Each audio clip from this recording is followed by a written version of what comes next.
किनके साथ?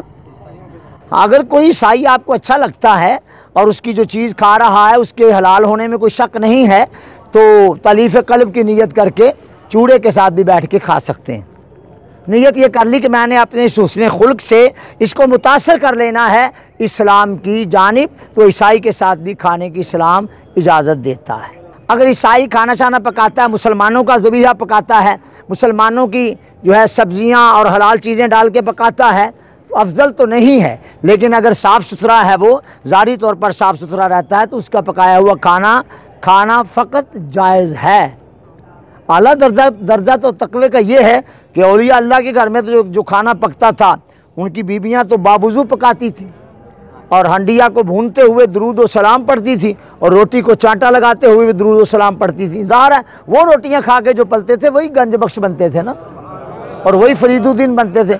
अब जो हमारे यहाँ का घर का माहौल है, आप बुरा ना मनाइएगा, बुरा लगे तो मैं माफ़ी मांग लेता हूँ। हमने अल्लाह जानता है 4 टके आने के बाद क्यों छोड़ दिया। हमारी औरतें अब रोटी तक पकाना पसंद नहीं करती, जाओ जी बाज़ार से नाश्ता ले आओ। वो हंडिया पकाना पसंद नहीं करती, मेरे पास फुर्सत नहीं थी, मैंने नहीं पकाई, जा बाज़ारों ले आया। खुदा के लिए इस नज़म को मिटाइए, छोड़िए इसे, दोबारा वहीं आइए, कोई हर्ज नहीं है।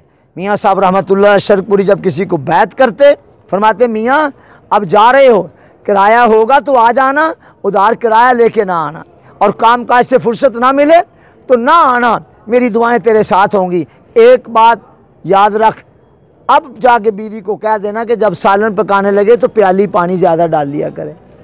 पूछा हुजूर ये क्या फरमाया? हो सकता है हमसाये के यहाँ आज सालन ना पका हो, तो वो सालन लेने आ जाए, प्याली पानी ज़्यादा डाल ले ताकि उसके घर भी प्याली सालन की भेज दी जाए। हमने तो अब छोड़ ही दिया सारा कुछ। नबी करीम सलाम ने कई बार अपने हमसायों के यहाँ से सालन मंगवाया और उससे रोटी तनावल फरमाई, और बीबी आयशा फरमाते हैं जिस रात रसूलुल्लाह दुनिया से गए तेल नहीं था घर में, मैंने हमसाई से तेल मुस्तार मंगवाया था कि आएगा तो दे दूंगी। ये है नबी की सुन्नत। और हमने जो बना लिया है अल्लाह जानता है क्या बना लिया, तब कि अल्लाह ने तो नहीं बनाए ना। अब ये एलीट क्लास, फलां क्लास और फलां क्लास। मुझे एक साहब कहने लगे कि हज़रत आपके लोगों से बड़ी मुलाकातें हैं, अब सारे पाकिस्तान में जाते रहते हैं, बैरून मुल्क भी, तो बच्ची के लिए रिश्ता देखना है, एक बड़ा बच्चे के लिए रिश्ता। एक बड़ी अच्छी बच्ची थी, नेक सालिया, आलिमा का कोर्स भी किया हुआ था, वैसे भी उसने BA किया हुआ था। मैंने बताया, कहने कि रहती कहाँ है? मैंने कहा ये यहाँ रचना टाउन में। कहता जी बात यह है लामा साहब, मेरा मुंडा गड्डी लैके उन्हें गलियां च कित्थे जाएगा, तेरा मुंडा आसमान से गाड़ी लेके उतरा है, और खुदा के बंदे 5 मरले के मकान में भी ज़माने का इमाम पैदा हो सकता है, और 5 मरले के घर में भी ज़माने की वलिया पैदा हो सकती है। इस मयार को तोड़ो, कोई मयार नहीं है, मालो ज़ार और बड़े बड़े महल्लात। अगर कोई कहता है जी बड़े मकान की वजह से इज्जत होती है, I don't accept it, this concept is absolutely wrong. आपका क्या ख्याल है? Absolutely wrong. अब ये कि एक मैंने कहा अच्छा भी ठीक है, 6 करोड़ का बंगला बनाइए, 10 अदर बंदर बंदरियां निचले पोर्शन में और 10 ऊपर वाले में बिठा दीजिए। अच्छा, तो फिर आप कहिए ये सारे ही मुअज़्ज़ज़ हैं, बंदर सारे मुअज़्ज़ज़। और पुत्र मकान, बड़े मकान की वजह से बंदा मुअज़्ज़ज़ नहीं होता, मैं मकान की वजह से मकीन की इज्जत का कायल नहीं। लोगों ये याद रख लो, मकान की वजह से मकीन बाइज्जत नहीं होता, मकीन की वजह से मकान साहिब मकान बाइज्जत हो जाता है। मैं दिखा सकता हूँ हज़ारों औलिया झोंपड़ी में रहे, ज़माने का शाह नंगे पाँव चल के आया। कल की बात है, अभी दिल्ली का सुल्तान शमसुद्दीन नलततमश हज़रत ख्वाजा कुतुबुद्दीन बख्तियार काकी झोंपड़ी में नंगे पाँव आया करता था।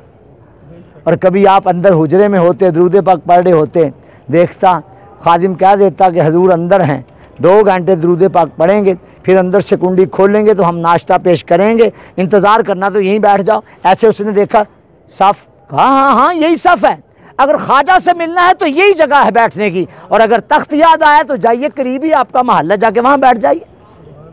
ये अजब हमने मयार बना लिए हैं, अजब हमने जो है वो स्टेटस अपना बना लिया है। इससे दूर हटो। फिर मैं आपको फिर दावत देता हूँ, जब तक दोबारा आपस में मोहब्बत, प्यार, मेल, मुलाकात, और फिर एक ये भी कि हमने अब अपने रिश्तेदारों को ये कहकर जी ये हमारे स्टेटस के नहीं है, उनके यहाँ आना जाना बंद, उनके लिए अपने दरवाजे बंद। और फिर जब मार पड़ती है फिर इन्हें वही याद आते हैं। लिहाजा अपनी फूफियों से, अपनी खालाओं से, अपने मामूओं से, अपने चचाओं से और अपने करीबी रिश्तेदारों से ताल्लुकात तोड़ो नहीं, ताल्लुकात जोड़ो। कोई बात नहीं, आपस में पुश्तों से जानने की वजह से कई बार बेतकल्लुफियाँ हो जाती हैं। मेरे जो करीबी रिश्तेदार हैं वो मुझे ज़्यादा उस तरह तो नहीं बुलाते ना जिस तरह आप बुलाते हैं मुझे। तो मैं गुस्सा कर बैठूँ, मैं कहता कोई बात नहीं, वो मेरा नाम ले लेते हैं, मैं कहता कोई बात नहीं, फिर क्या हुआ। ना तो आपके बहुत सारे अलकाब लगाने से मैं कोई बड़ा आदमी बन जाता हूँ, और ना ये कि कोई सारे हटा दे मेरा नाम ले ले उससे मैं कोई छोटा बंदा नहीं हो जाता। बंदा बड़ा और छोटा होता है अल्लाह के यहाँ, ना कि यहाँ। यहाँ लोगों के पास दुनिया जहान का माल होता है, मरने के बाद छितर पड़े होते हैं, छुड़ाने वाला कोई नहीं होता। लिहाजा अपनी आखिरत की फ़िक्र करो। और कोई सवाल?